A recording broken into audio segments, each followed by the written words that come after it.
Mana bugun Iris Ko'z klinikamizga yangi apparat, Yaponiyaning Topcon firmasining Aladdin apparati olib kelindi. Bu apparatimiz ko'zning diametrini 0,100 aniqlik, millimetr aniqlikda o'lchaydi.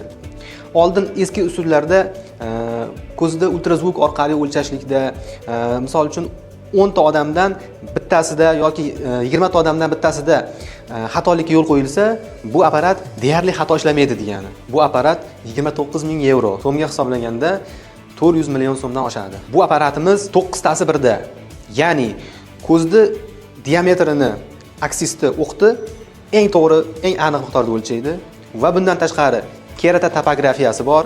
Shoh parda qalinligini o'lchaydi, oldi kamerani chuqurligini o'lchaydi, oldi kamera burchaklarini o'lchaydi. Bu albatta glaukoma kasalligida muhim hisoblanadi. Qorachiqni diametrini o'lchaydi. Bu multifokal linzalar qo'yishlikda ahamiyatli hisoblanadi.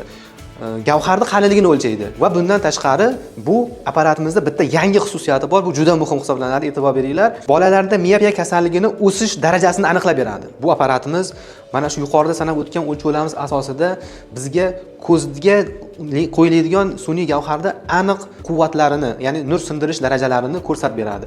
Bu albatta katarakta operatsiyasidan keyingi natijaga katta ta'sir etadi.